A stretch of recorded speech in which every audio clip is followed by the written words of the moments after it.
Fa amin'izao faraparan'ny taona izao moa vody efa miomakomana amin'ny fifidianana isan-tsokazy ity taranja baolina lavalava ity ihany koa tafatsangana ary efa ampianasara ankehitriny ny komity mahaleo tena izay isana ny fikarakarana zany ny fifidianana ny filohan'ny ligana lalamanga eo amin'izay taranja baolina lavalava izay manazava mikasika izay Andriamatoa Rakoto Malala feno asina.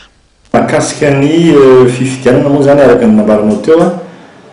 tafatsangana ny vomera mahaleo tena ikarakara ny fifidianana io eto anivon'ny ligana lalamanga ary teo amin'ny natrihan'ny assemblée générale izay mandrafitra ny assemblée générale ligana lalamanga moa zany no nananganana io senio izay misy ny solitena amin'ireo assemblée générale anankiefatra section Avaradrano Atsimondrano Ambohidratrimo ary Antananarivo renivohitra dia misy ihany koa ny solitena amin'ny ligana lalamanga anankiroa anatiny ary misy ny solitena amin'ny mpamokazety anankiray sy solitena amin'ny mpitsara tafatsangana tamin'ny 26 oktobra lasa teo moa izy io ary efa amperinasa tanteraka amin'izao fotoana izao efa misy ny daty zany izay napetraka hoe ametrahana ny anomboana ny ametrahana ny candidature-ny ireo candidat tsirairay avy eo dia nanomboka tamin'ny 31 oktobra lasa teo ary mifarana amin'ny 8 novembre amin'ny fandraisana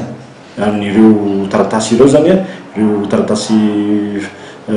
filatsahana ho candidat anatin'io filohan'ny ligana lalamanga io ny tsara marihana dia izao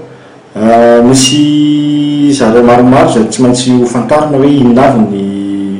zarany tsy maintsy ilaina anatin'io zavatra io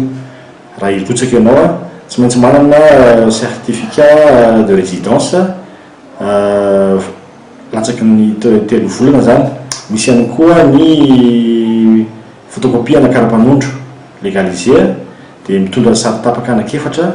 ary misy ny demande zay manuscrite zay ataon'ny candidat tsirairay avy ary bulletin numéro 3 zany izay na casier judiciaire zany izy io latsaky ny roa volana dia zay zavatra zay zany anisan'ny zavatra ngeza be